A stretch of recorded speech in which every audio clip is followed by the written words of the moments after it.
Hello everyone from 1WRESTLING.com. This is Bill Apter, the host of FACE-2-FACE, right here on 1WRESTLING.com, the only pro wrestling website or sports entertainment website that you will see this format. Some people say it looks like CNN or Larry King Live. He's not around though anymore. Well, he's still alive, but his show's not on anymore. But in the meantime, welcome, and we've got a very special guest. We're Skype calling right now directly from my base in Philadelphia, Pennsylvania, all the way miles away up the Jersey Turnpike, through the Lincoln Tunnel, over the Kosciuszko Bridge to Brooklyn, New York, and we welcome the amazing Red. Welcome, Red. How you doing, Bill? Good. I want to show everybody how amazing you are. Watch this. He can actually do an amazing flying maneuver on our conference call here on Face-to-Face. Would you mind doing that? Watch this. This is totally amazing. Totally amazing. Watch this. That was fantastic. So fast. I understand, though, you could turn yourself sideways. Is that true? Let's see if I can do that. Yeah. I mean, look at that. Unbelievable. One of the greatest flying maneuvers I've ever seen in my life.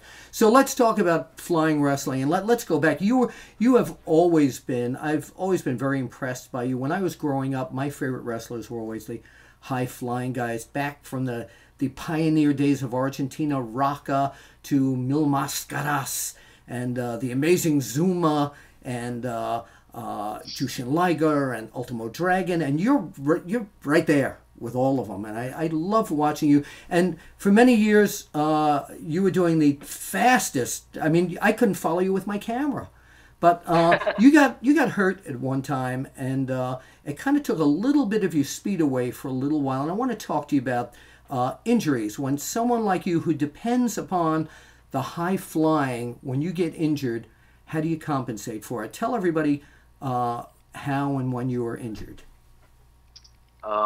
I got injured 2003, maybe the beginning, in tour of All Japan Pro Wrestling, and my knee has been taking a beating throughout the years, but I think the final straw was my match with Jimmy Wang Yang. Oh, country Jimmy Wang Yang, I remember him.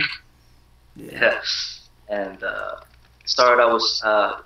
Took a suplex on the outside, and someone had I think spilled water or something on the outside, and I kind of slid on that, and then it kind of tore a little bit, my ACL, and I ended up doing the whole 3-week tour with the ACL damage. And with the torn ACL? Yeah. How do you do that? Well, in All Japan, maybe 50% of the guys in there have the same injury, especially Great Muta. Really? And their doctor was pretty good, where he wrapped up the leg from the ankle to the thigh. So I didn't really feel as much pain. And but the last day of the tour, it was feeling all right to me, and I decided to try to do a moonsault to try to I guess prove to myself that it wasn't that bad. The injury. You gotta do it. You gotta do it, right? As soon as I did it, I can feel it completely tear. So that was, yeah. So, and how long did you have to take off from the business because of that? It was, I was supposed to go straight home from Japan and get my surgery right away. But obviously, it was too much money for me at the time. And then All Japan called me back to Japan when I just got home to kind of get the surgery by them. Yeah. And I was like, no, don't worry about it. I'll do it over here. So they said they'll send me a little bit of money to get the surgery. And long story short, I didn't get as much as I thought, and it was all right. And I didn't get the surgery because it was too much. But I ended up getting it later on during the next year. So for the 2003, I was wrestling with a torn ACL. Wow. And that was my worst era. I had the long pants. I was kind of chubby. I was mostly doing punches and kicks.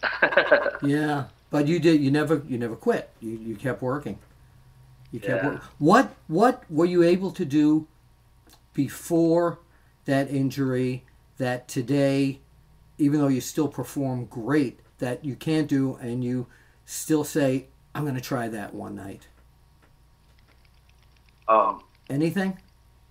there's a lot of moves, but on top of being injured and kind of being, I'm not super scared of doing it anymore, but I'm kind of like, I wisened up Yeah. that a lot of moves are just too risky, and like the infrared, that's the corkscrew senton I do from the top rope. Yeah, familiar with it. I only do it on, on special occasions if I'm gonna try to win something or like a main event, but I won't do it at any kind of show anymore. I used to do it in every show I went to, and it just did more damage to me, my body, the opponent. So what advice do you give to now you have the you train wrestlers at the House of Glory. Actually, you point to that shirt that's hanging in the background there, the House of Glory Wrestling School. Yeah. That backdrop over there, and where is that located? It's in Ridgewood, New York. Which is where I went to high school. I went to Grover Cleveland High School in Ridgewood, nice. New York. Yeah. Nice.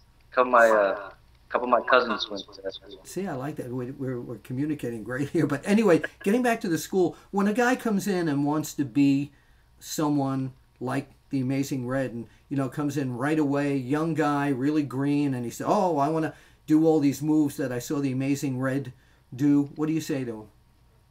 Well, I let them know right away that this is like, usually people when they hear the school Amazing Red, Amazing Red has a school, they're thinking automatically that it's going to be about high flying and all these crazy moves and stuff like that. The weird part is that my school is not like that. My school is basics, hard wrestling training, stuff that I've done, stuff that my cousins went through, that we were taught to us by Mikey Whipwreck at the House of Hardcore. Now, in case people don't know, your cousins are? The SAT, Joel and Jose Maximo. And I was also in the same class with Divine Storm, which was Chris Divine and Quiet Storm, and Brian Excel. So we were in the, hello? Yeah, I'm here. Okay. No, I got scared because the No, I want to make sure you're here. Okay, we're still here. It's technology, folks. And so I try to teach the same thing, just my own take on things, because when I came out, people were like, "Oh, who's little kid?" This little kid, like 120 pounds, soaking wet. And when I first came out to indies and stuff like that, they were laughing at me, calling me Carrot Top because I had the big red fro. And a lot of these new wrestlers now, they have like my look. Like I can see a lot of me in them. Like they're little guys, Yeah. not that much, and high flying guys. So I'm You must trying be to very teach flattered. You got to be very flattered by imitation is the sincerest form of flattery. But do you find too many guys all come in with a preconceived notion that they want to be you, or they want to be Rey Mysterio, or they come into the business going like, "Hey, I want to be I want to be Randy Orton, I want to be John Cena, I want to be Samoa Joe." What do you tell them when they come in and do they come in like that? Yeah, they do. Yeah, they do. But I try to teach them, instead of becoming the next person that already came out, try to become the next you. You have to, because in this business, there's so many people that are so, like they're the same. You have to be different, be yourself to stand out. Be unique. Business is changing, like every day, and I can see a lot of Reds out there, a lot of Rey Mysterios out there. Yeah. People consider me as a Rey Mysterio, and little by little, I was trying to change that, because I did, take his style and Eddie Guerrero's style. And is that who did you want to be, actually, so to say? Because we all go into the business with a mindset of being like a hero. Who is that hero? To me, I just obviously it was the Hogan, those Warriors, but then I liked a lot the 1, 2, 3 Kids, the Blue Blazers, the Killer Bees. They're just wrestlers with the masks and that mysteriousness and the crazy cool lucha style, high flying. I fell in love with that right away. Yeah. That's amazing, and you truly are amazing. Now, coming up beside the school, You're also, I've been speaking with a lot of the independent promoters, and this could be a big year for independent wrestling. And you and I were talking before, and you think that 2012 will be the year of indie wrestling. What makes you say that? It's just so many people now that you know have these ideas and these shows they want to do, and from what I know, everybody's like trying to become a promoter, and there's so many wrestlers now that like my school, for example, I have like maybe 5 or 10 more kids that want to join and become wrestlers. So it's just I hope that there's a lot more indie wrestling just to bring back the coolness that was pro wrestling, indie wrestling, and this is the year to do it because Okay. we don't know what happens after this year. Now, what some of the indies that you will be working for upcoming this year are? um, so sort of like local indies, maybe VPW, uh, You, you've al- PWS, yeah, PSW. you've also got some Um, big shots coming up for Pennsylvania based, where their office is out of WXW.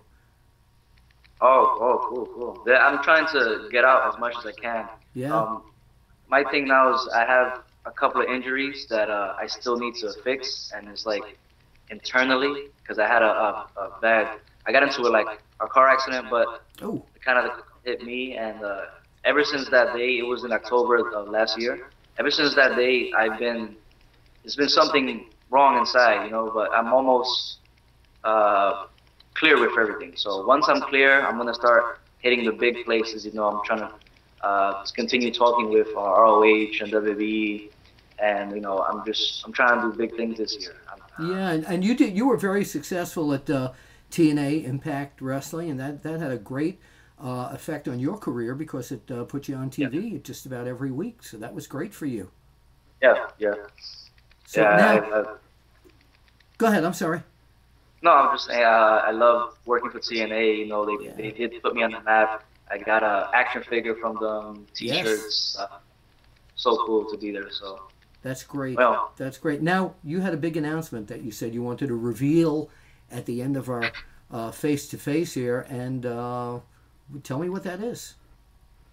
well, Brian Excel, a friend of mine, and a couple of his people, they got together with me and they were trying to make a documentary about my life so far, like That's great. in wrestling and stuff like that. And at first I was like, me? Why me? This All I your don't consider fans know why. I know I don't consider myself, I don't think about myself like that. But then they came up to me and they said a lot of people wanted to know how you started in the business, being as small as you are, being looked at differently, and making it to where you got to. Because a lot of people now, they relate to that, so they want to know your story. And I'm like, oh, okay. So a couple of these guys have been following me around the camera, getting my info and stuff, interviewing people like Christopher Daniels, Sanjay Dutt, Right. uh, just people that I know, Jay Lethal, Rosita from TNA, and it should be coming out the middle of January or hopefully by the end. So Pre-orders, where can people go to find this and order it? Of course.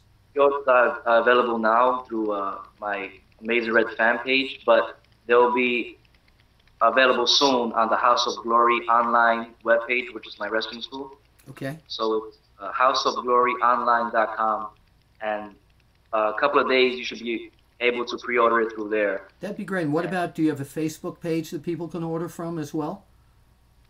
Yeah, just go to Amazing Red, Facebook/Amazing Red, and you should see it there. It's in the bottom. It says pre-order for DVD.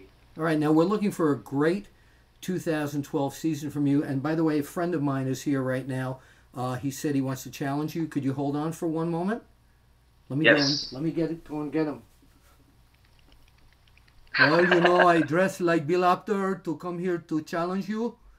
Amazing Red. You have a masked opponent over there for me to wrestle?